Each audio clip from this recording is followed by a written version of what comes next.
Oh boy, I hope that stays live. Hey, welcome to the NAIAFBALL Podcast, Episode 2. I'm Corey Thorpe, and I'm here with my co-host, John Cooper. John, how you doing this afternoon? Corey, we got the threads going on. We're at Reinhardt supplied you with the white one, me with the gray one. We have a U-Pike helmet right here. I swear we did not plan. Guys, I promise we are not Mid-South Conference shills. I know I played in the Mid-South. I love the Mid-South. But, we had some great coaches send us some good stuff and help rep you guys. So, if anybody wants to, help us decorate the office right here, just let us know. We'll give you our mailing address. But, Corey, what are we going to start with today?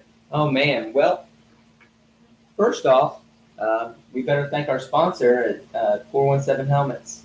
Oh, yeah. 417 Helmets is amazing.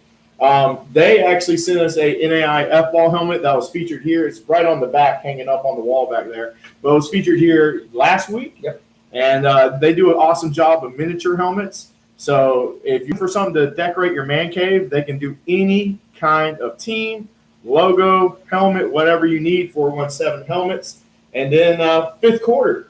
Fifth quarter is our national media. It's our parent company that sponsors us and believes in small college football. So go give those guys a follow. 417 in fifth quarter. Absolutely. Why don't we run down some of the notable results from last week? We had a couple thrashings, didn't we, John? Oh, huge. Corey, we let Morningside take over our Instagram.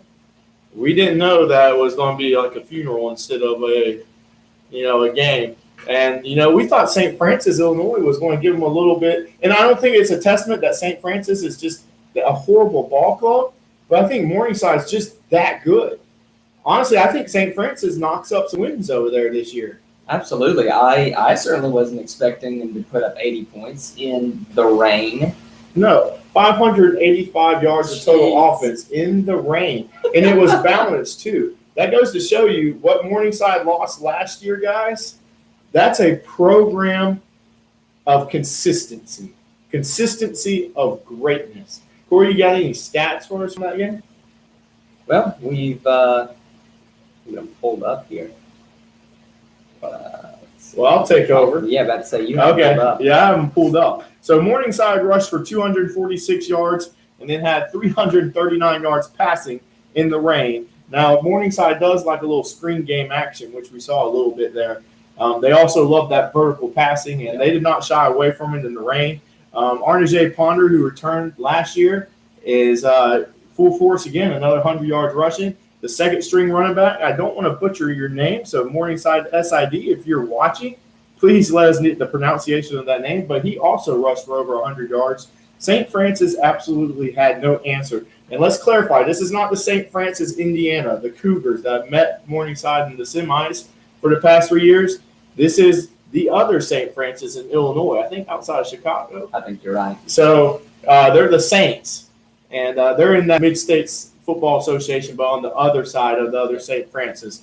But like I said, that team, I think, is going to notch up a couple wins. It's not like they're going to go 0-10. This is more of a testament to Morningside, in my opinion. Then second, we had Benedictine racking up 72 points of their own against Graceland, at Graceland for that matter. And their running attack was Hoden, I think.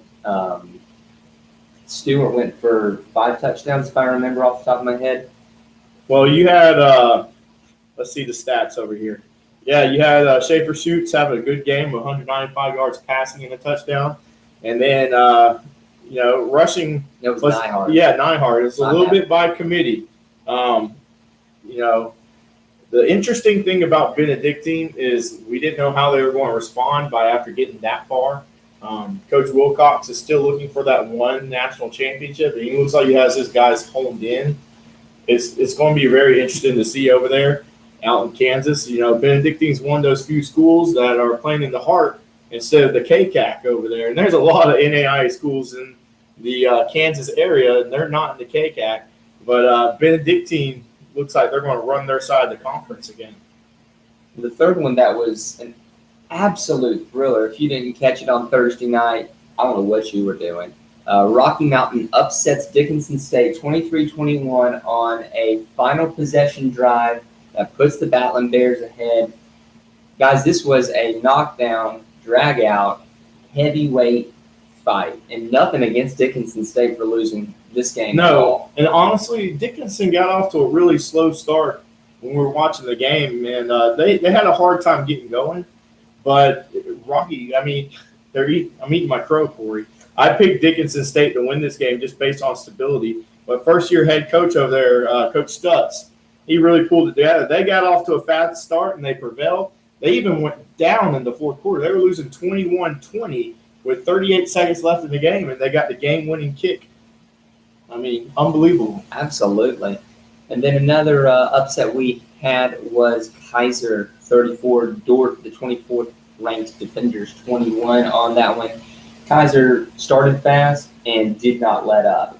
Oh, yeah. So here's the interesting thing. Kaiser is based out of Florida. They have a ton of universities. They have one right by us. Yep. And our ton of satellite campuses. Right. You have one in Tallahassee right here next by us. Our flagship school is in West Palm Beach. Prayers to the Kaiser Seahawks or Hurricane Dorian over there, by the way, and all the other Florida schools. But Eli Matthews, the starting quarterback over there, threw a lot of good dimes, Corey. He had an unbelievable performance. Kaiser had that thing rolling. And I'll tell you, a school that operates like one of the big boys is Kaiser. If I had a son, I would consider sending my kid there. Have you seen all the sweet gear they get? Dude. Unbelievable. Even their promo video for their uniforms this year was well Well done. done. But here's the thing. If you're going to operate like a big boy program, you start playing like a big boy program. I know a lot of us in our NAIA poll had Kaiser start to creep up in that top 25 after getting a win over our top 25 team, Dordt. I know a lot of people put the Defenders in that top 25. And first off, credit for Dordt and Kaiser for scheduling this out-of-conference game. We don't get enough of those in the NAIA with how slam-packed the schedule is. But, props to both of them. But Kaiser, the Seahawks, last year was their inaugural season, and they were a force in the sun a little bit, but it's eager to see how they keep building from that. Could they be the ones to challenge Southeastern? We'll have to see. Only time will tell. As we move along here, just want to talk about something that's kind of been on our minds since the offseason. We want to build the ultimate NAIA team database for every team, for their records, for every season that they've played. And we want that to be sponsored by a local business for that specific university. So, let's say I'll pick on Reinhardt. Maybe they get Cookout. One of the barbecue joints around there that they always eat on. Right. So, for instance, I know Southeastern has Chick-fil-A right in their own campus. I think what we're asking for, guys, and before we get too much into it, is just a local business around your university, maybe $10 a month. And this is a database page. If you've never heard of Winsipedia or back old school, I was a college football data warehouse guy myself before that site went under. It had every statistic known to man for that college football team. So we have Carroll College as an example that we can show you guys. It gives you a description of the school, the history, coaches, all the seasons with their results, championships, and then, individual records. The core individual records would be reflected on there. And this is something that would stay in time. This is a timeless thing and would be updated yearly. And that's just a small way of supporting us. If all 80-plus teams got on board, Corey, you have 2 full-time guys with other fires we have in iron. Just about it. So we will show you that. Also, we are reconstructing the website. It will be up again soon. Our administrator, we got to get on him. He just moved. Several states moved. He just moved. So give us patience on the website. But the scoreboard does still work. Yes, if you can get there. All you have to do is press proceed or accept, and it will still work. But anyways, go ahead. I think it's time for the top 25. The new top 25. Top 25. We're going to tweet this right after the show. Now, one thing I realized is that the NAIA with their official coaches poll, they don't update theirs until like the 17th. Really? So you don't get a fresh poll. After week 1, they don't update, right? I thought it was every Monday. No, sir. Holy cow. They start in a couple weeks. But we give you a fresh poll every week. I wonder if AFCA is updated. I have a feeling they have it. Oh, it's the same poll. Oh, same poll. It's the same poll. That's what Coach Oliver was saying last week. Yeah. Okay. So, but we have a fresh poll just for you, updated for the games last week. And we start with Kaiser University, who had that upset over Dordt. They creep into the bottom. Well deserved for the Seahawks over there in West Palm Beach. But number 24, Avila, they don't start till next week, but we still have high hopes for them. 23, Georgetown, same thing. They're on the Cincinnati, Kentucky line right there, Kentucky-Ohio line. They're NAIA royalty. Then we have Ottawa out of Arizona. They had a strong showing. They had a big win. And they're also going against a Division II opponent this week, but we'll slow down there. Yeah. And then we have the Southeastern Fire that got a little poll inertia. They were 19 last week. A couple things changed. A couple teams in week 1 showed something. So Southeastern, don't fret. You have your chance to climb back up. Absolutely. But a little poll inertia there. So yeah, that's one thing I noticed on the poll. Southeastern actually has a bye this week as well, so we'll see what happens with movement around them. I highly doubt they drop out before they actually get a chance to play a game. So at the number 20 spot is Bethel, who lost to an FCS opponent, Lamar. They took a big one on the head. They let up 65 points, but Lamar's no slouch. We know Texas football all the way from Pee Wee up to the NFL teams. People take Texas football serious. Lamar is no stranger to getting high up in the FCS level, especially making playoffs.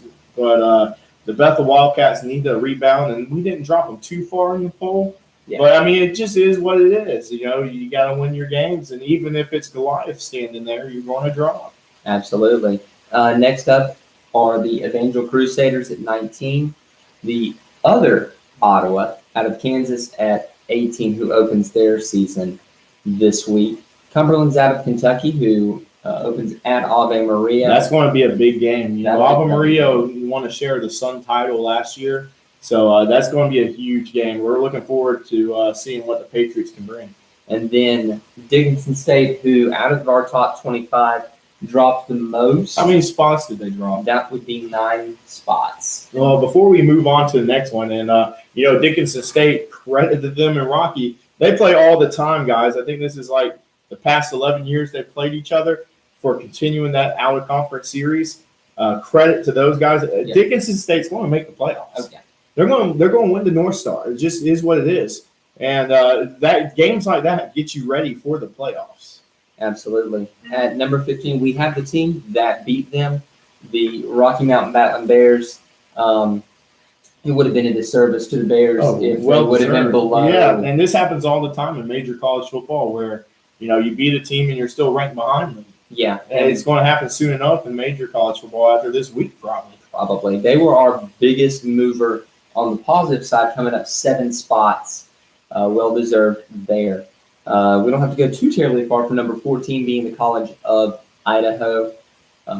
13 is the Langston Lions, who opens their season this week as well. Lindsey Wilson comes in at number 12 after getting a win. And at number 11 is Grandview, who... Grandview had a very impressive start, under the first-year head coach Joe Woodley over there, taking over for his dad. We wondered if there would be any slowdown, but they were full speed ahead. John, why don't you start off on that on the top 10 there? Okay. Well, number 10, we got St. Xavier. They're going to Lawrence Tech, Michigan this week. Lawrence Tech is in their second year after a long layoff, and it'll be interesting to see if St. Xavier can take care of Evangel. A lot of people have them ranked high, not just us. And we got Reinhardt versus U-Pike.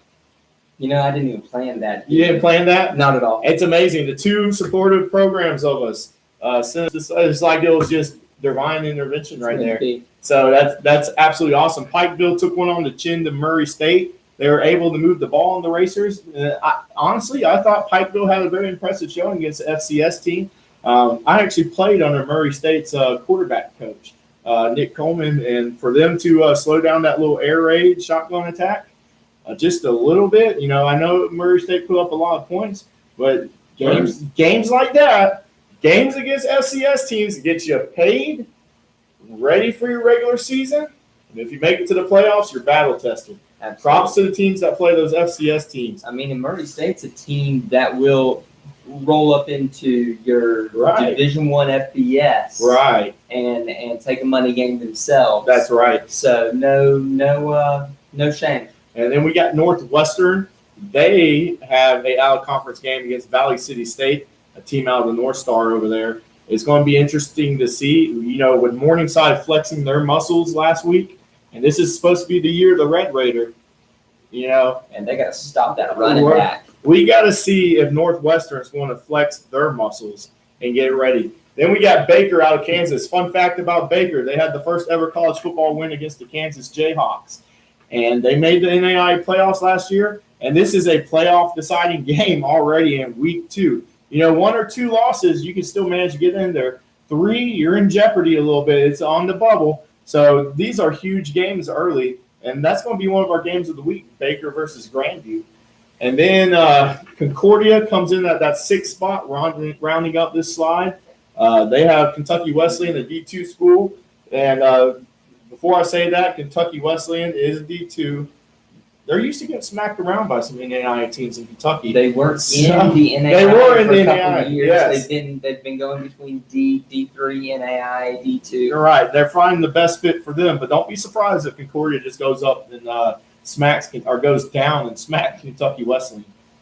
And in our top 5, the Marion Knights, who congrats to Brandon Dillon, their tight end from last year. The Marion Flash, I think is what they called him up on the Minnesota Vikings. He officially made the Vikings 53-man roster. But NAIA players don't make it to the NFL, Corey. They don't make it.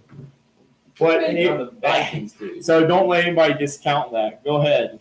Number 4, we've got Kansas Wesleyan. John, is anybody going to stop Shaq Bradford? He had 4.5 sacks. Dude, 8.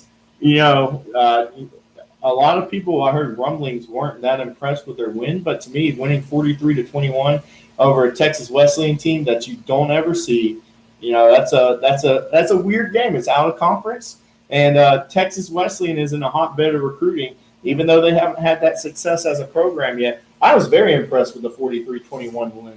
They got Kansas Wesleyan got out early, and then just got a couple of reserves in there and got some stuff. And there's something to be said for that. Getting your reserves into a ball game that you have in hand, that sets you up for success down the road. Prepares your future, yeah, and your near future too. You never know when the next man up is. Absolutely. Number 3 are the St. Francis Wildcats out of Indiana. They play their other namesake, St. Francis of Illinois. Prayers to the Saints. Absolutely. Prayers to the Saints. They go to Morningside, and now they are hosting St. Francis Cougars out of Indiana. Hard road to hoe Oh, for man. the Saints. Whoever scheduled those first 2 weeks, guys, come on, help your guys out.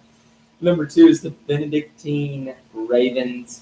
They go to William Penn, who had a really nice game last week. I thought that William Penn had a chance to upset Evangel, and they had a little ball control there. But it's going to see. I don't think they're going to have the success they did against Evangel. I think Benedictine is just going to open the floodgates. But I wouldn't mind seeing the Statesman prove me wrong. I mean, it's a measuring stick Yeah, for the Statesman, isn't it? It's for Benedictine too. I mean, I know you had the great week last week, but you want to continue that domination of the heart. And then number 1, solidifying their position up top. They had 2 first-place votes last week. This week, they get a couple more folks who apparently get impressed when you win by 80. Yeah, how could you not? Yeah, for real. They are solidly in our number 1 spot. They take a week off scoring 80 points is pretty tiring. You might want a week off. So, any surprises for you in all this, or is this kind of what you expected?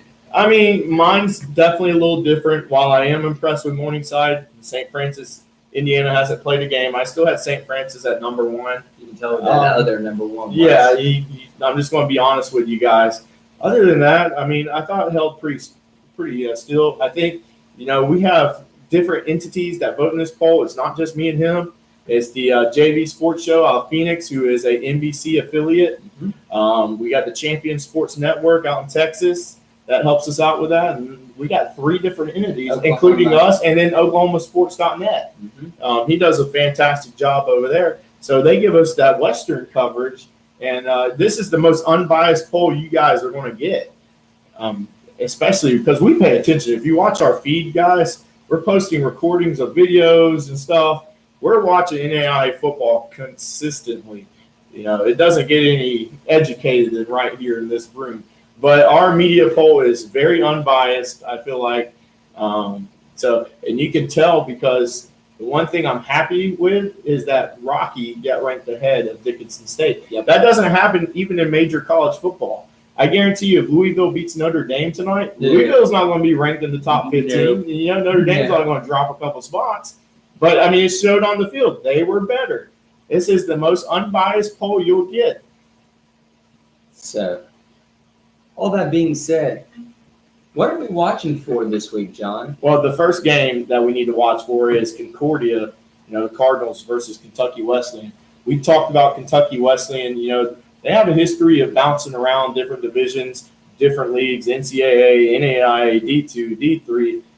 They've been staying pretty put at D2 here for a while, but they have a history of getting smacked against some NAIA teams, and Concordia is a pretty good NAIA team.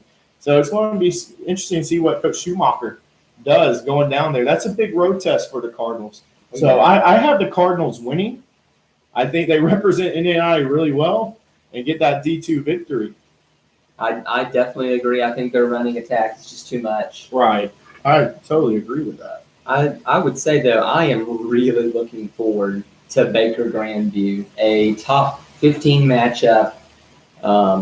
We had that top 25 matchup last week with Rocky and Dickinson State. I love seeing 2 highly ranked teams duking it out. Pretty early in the season. This is like one of those matchups that you wish could wait a little bit. Baker handled Culver Stockton last week, and then you had Grandview that blanked Mid-American Nazarene. And Mid-American Nazarene, they beat, I'd like to say they upset Evangel last year. I think so. And so, I mean, that's no easy task there. But I think Baker's going to have a hard time with Grandview's defense. Very physical. Basically when you look at Baker and Grandview, they kind of look each other in the mirror. Baker loves to run the ball. They're very balanced. Last week they had 204 rushing yards and 200 passing yards. You don't get any more even than that. Grandview held Mid-American Nazarene to 25 rushing yards and 82 passing yards. They could do absolutely nothing. So it's going to be interesting. I have Grandview winning that game on defense. You're calling that upset. I'll disagree. I think that the home cooking for Baker is enough to get them by. I expect another slugfest, though. Just 2 heavyweight teams knocking each other around, seeing who's going to fall on those body blows first. Yeah, I mean, this is a game you wish that could be scheduled later. Like, I know Evangel and Baker played the last week of the season, and that will be a playoff deciding spot. But it's going to be interesting to see. What about our next game, Corey? We've got Ottawa of Arizona, who put up some points last week, impressed a lot of people. They play host to Western New Mexico, a D2 squad. We'll see if the Spirit can keep up that offensive performance. Yeah, so the Spirit had a great win last week. I forgot who they played now. But it was like a 48-7 win. It was absolutely huge. I like to say it was Dome. Am I pronouncing that right? Yes, it was. I believe. I'm gonna look. Yeah, go ahead and look that up. I know where. I mean, we talked to our guys at the JV Sports Show, and you know called that game. Who called that game? And you guys need to go give them a follow. They're our friends over there. But all we could hear about was Austin McCullum, the Ottawa, Arizona quarterback. Yes, it was Dalton. It was Dalton. Okay, and he put up big numbers again. He 62 attempts, Corey. That's what I have in my notes right here. 62 attempts, 426 yards. Unbelievable. And that's another out-of-conference game. We don't know how good Dolan will be or how they'll compete in their conference, but that's impressive nonetheless, and why they got voted in my top 25. Yep. Did they make the top 25? They're close, aren't they? Yeah. Okay. They let's see. They made it in at number 22. Yeah, it was 34-0 at halftime. So, I mean, that game was over before you could say Ottawa, Arizona. But it will be interesting. I maybe Dunn had some issues with with that heat, and Ottawa plays host to a team that knows that heat. Right, and I'll go ahead and tell you, Western New Mexico, I don't know about you, is definitely a stranger to me. I see New Mexico Highlands, the D2 school in the same conference, I believe, as Western New Mexico, recruit a lot of that same NAIA players. This is huge for Ottawa because when they want to go down to New Mexico and recruit those kids, they'll know the Spirit's name after this week if Ottawa takes care of business. I don't really see – I can't really pick the game. I just know that Austin McCullough is pretty daggone good, and there's a reason why he won that preseason player of the year. I mean, if I didn't know the team, I'm still going to pick them. Yeah. I mean, I'll eat my crow if not, but give me McCullough and the Spirit. Give me the ones I know. A couple of notes before we leave off. We would be absolutely remiss if we did not give a shout out to Cincinnati Christian. Oh man, we were. I was at Down and Dirty down at Weber International University, and I got to talk to some Warner coaches, and they have a good thing going on. They're going to get some wins. I think this is just credit to Cincinnati Christian. We told you last week, Corey. We told them last week. We did. That this would not be the only win they get. And you called it. Yeah. I think you need to watch out for Thomas More and Kentucky Christian later on the schedule there for Cincinnati Christian. The excitement they had, you saw the videos and everything. Shout out to the Eagles, man. Absolutely. We love seeing the teams get their first win. Right.